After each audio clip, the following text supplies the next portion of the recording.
best of your experience here in Japan. All right, cool. Let me see how to do this. All right, all right. Bum bum bum. Hello, guys. My name is Giovanni Grande. Welcome to the channel. This is gonna be probably like maybe my fourth or fifth video, but I'm excited to be doing this again. I hope that I be able to be consistent with making new videos every single week. Ultimately, maybe 4 videos per month, maybe, if the cards align and I have the time and audacity to do so. Yes, but today I want to talk to you guys about what it's like teaching English here in Japan. Right now, I'm here living in Japan, working as an ALT, an assistant language teacher, and I've heard a lot of negative responses of teaching in Japan. And so I wanted to give my 2 cents on the matter, and hopefully, um, you guys could get something out of this conversation. And hopefully, if you're thinking about coming to Japan and teaching English, that you might not stray away and not doing so, and maybe fulfill that fantasy and come over to Japan, live here, and experience the amazing culture that Japan and this country has to offer. So, yes, so without further ado, the first thing I'd like to talk to you guys about is things that you might hear from others teaching in Japan. Now, everybody has their own experience, and I think from what I've seen online and things that people talk about in my circles, I pretty much get the a negative image of what it's like teaching here in Japan. Now, a lot of the comments that my friends have given me and a lot of the comments that I see online is a very negative, a very, very negative perspective on what it's like doing so here. Now, my friends, they personally tell me of all the complaints that they've had. For example, that because you might not know Japanese, that there's like a huge language barrier that comes with the job, and also feeling a bit isolated from the work environment. And I have to agree with that as well, that the fact that if you don't know any Japanese and you're working in a Japanese school, that you will feel pretty alienated just because you don't know the language. Now, there's obviously a solution for that, and is to study some Japanese before coming here, or learning just as I did, learning on the job. Yes, but that's something that my friends have told me on and off. And another thing is the fact that because you might come here through a third party, you will not have control over what location you get to stay at while living here in Japan. And of yeah, if you want to work in like Tokyo or like Osaka, then you might not have the say in being able to do that. No, granted, you do get to vote, or like the company gives you a survey and you get to choose and select which locations you want to go to, but a lot of the time you end up at a different location. So yeah, I wanted to work in Tokyo, but I got stationed in Yokohama, which is it's not far from Tokyo, but it's not Tokyo. So yeah, just that's something that my friends have complained about as well. That the fact that they have to travel long distances just to get to work. But yeah, just keep that in mind. Let me see. Another thing that I've seen online is, and this is also something that I complain about, is the wage. The the amount of money that you earn from teaching English in Japan is trash.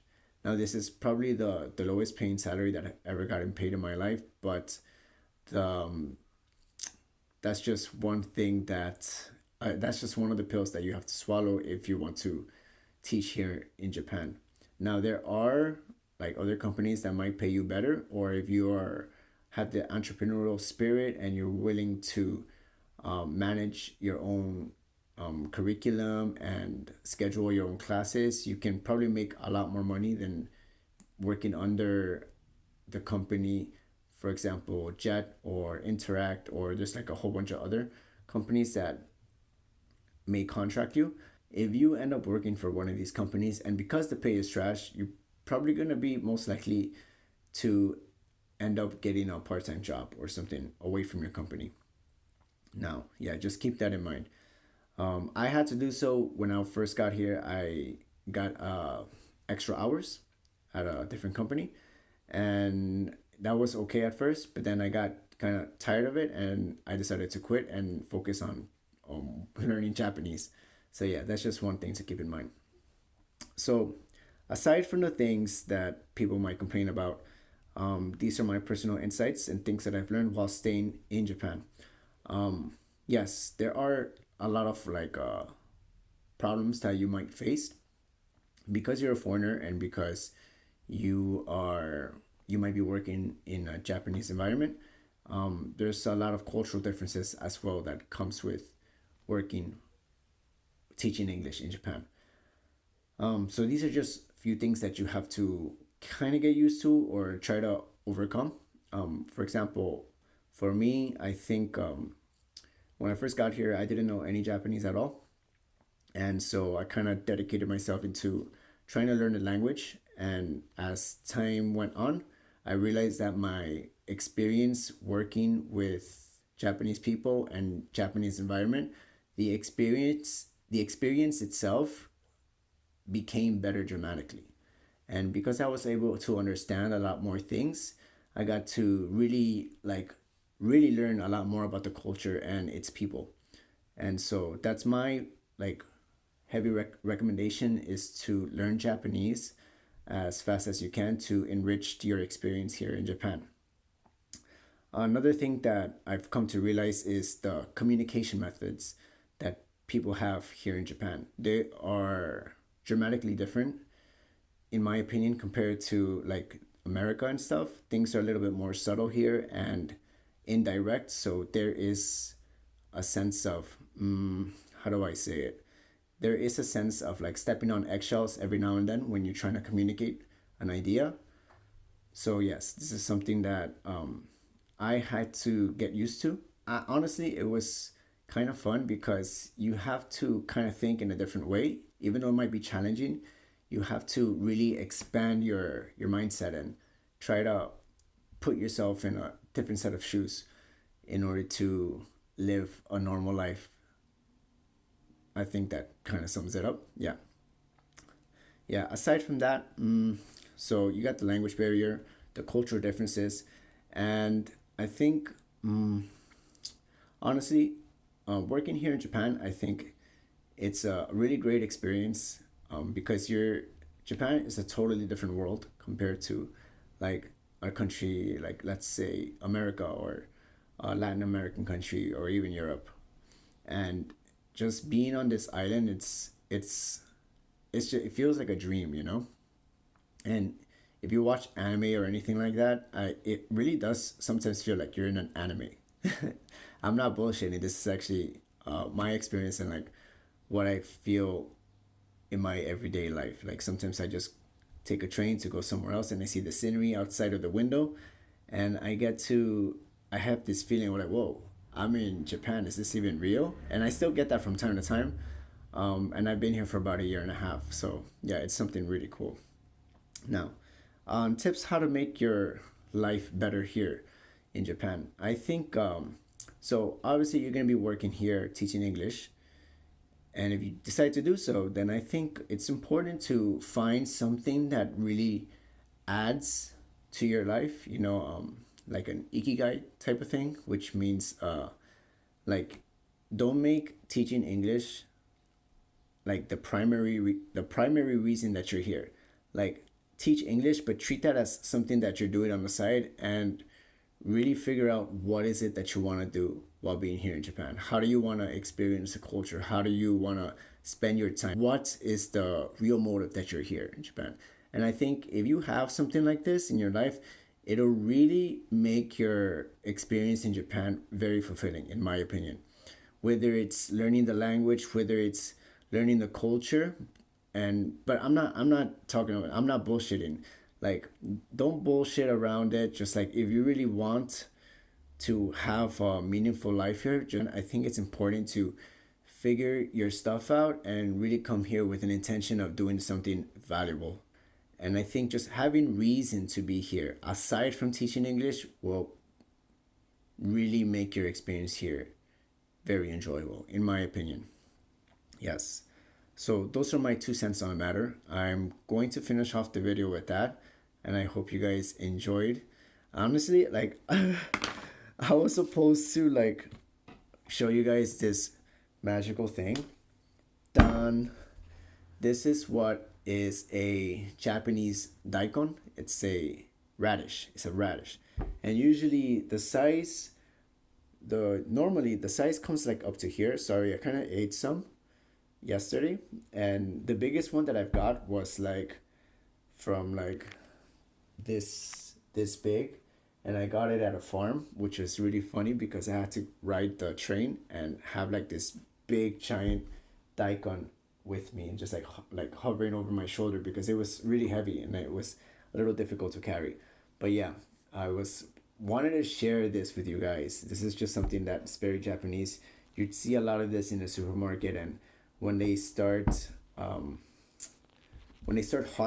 harvesting these in, what was it, last year, I think they harvest these in the fall.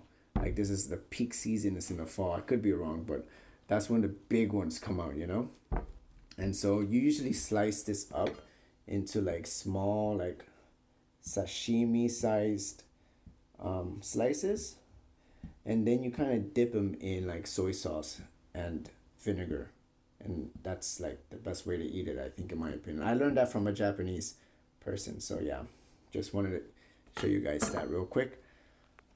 Yeah, but anyways, thank you guys so much for watching the video. I hope that you guys got some insight on what it's like being here in Japan. And yes, I hope you guys come to Japan, enjoy what it is to be here, and just like live a wonderful life.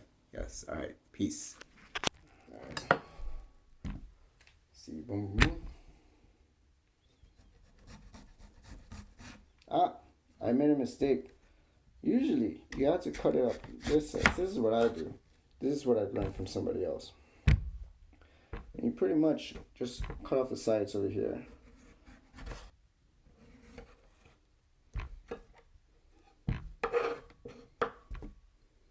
And then you start cutting it up. I think you cut it up really thinly for the best. These are, boom. And then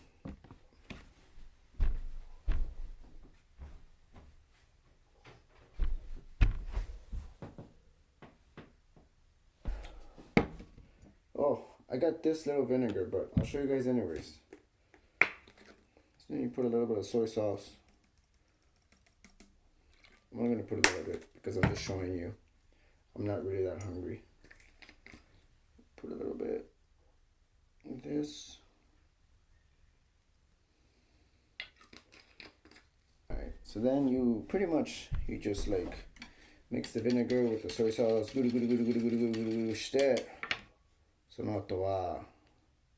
Damn. My chopstick skills are garbage, by the way. Alright, then you pretty much just dip it in the soy sauce and the vinegar. And then usually, yeah. Itadakimasu.